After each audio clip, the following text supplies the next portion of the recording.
En règle générale, quand on donne de l'argent à une personne dans le besoin, on lui demande quelque chose en échange. Faut faire des efforts, hein, mon vieux, parce que moi je vais pas pouvoir vous aider. Chercher un travail, prouver qu'elle le dépense correctement ou avoir une vie saine. Bref, on a peur qu'elle fasse n'importe quoi avec.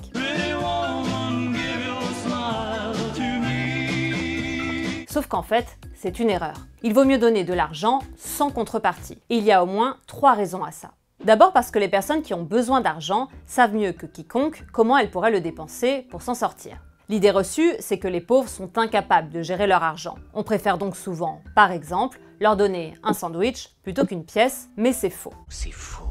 Plusieurs expériences ont été menées, dont une en Ouganda. En 2008, le gouvernement propose de donner à des jeunes l'équivalent d'1 an de revenus. Le tout sans condition. On aurait pu croire que cet argent tombé du ciel aurait été rapidement dilapidé. Mais en fait, pas du tout. Ils l'ont prioritairement dépensé en suivant des formations, en ouvrant des commerces ou en achetant de la nourriture. Du coup, ils ont plus facilement trouvé un emploi et leur revenu a doublé. Comme le dit l'écrivain Joseph Hanlon, on ne peut pas se remonter les manches quand on n'a pas de chemise. S'ils étaient pauvres à l'origine, c'était donc parce qu'il leur manquait tout simplement un coup de pouce, des capitaux pour se lancer. I'm talking about this. La deuxième raison pour laquelle il faut donner gratuitement de l'argent aux pauvres, c'est qu'en fait, ça profite à tout le monde. Tout simplement car cet argent est dépensé localement. C'est ce qu'il s'est passé au Kenya. Un jour, un homme, Bernard Omandi, a reçu 500 $ du site de dons en ligne Give Directly, soit presque 1 an de salaire. Cet argent lui a permis de créer son entreprise de transport de personnes. Mais cela a aussi profité à tout son village. Comme il pouvait désormais se déplacer, les habitants ont pu eux aussi lancer leur business et donc sortir de la misère.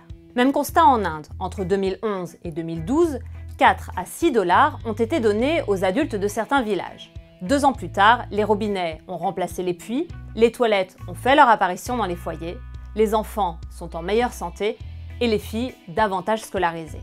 Des études du monde entier montrent donc clairement que distribuer de l'argent gratuitement a un effet durable sur toute la société et permet de faire reculer la pauvreté.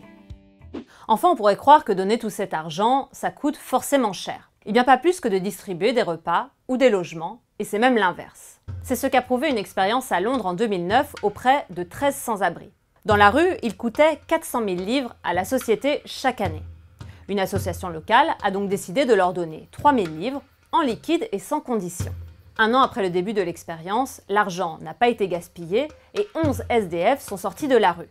Mais surtout, l'opération a permis d'économiser près de 8 fois ce que les SDF coûtaient auparavant. De la même manière, au Mexique, une étude a montré qu'un simple don d'argent coûte 20% moins cher que la mise en place d'un programme alimentaire classique, le tout pour les mêmes résultats.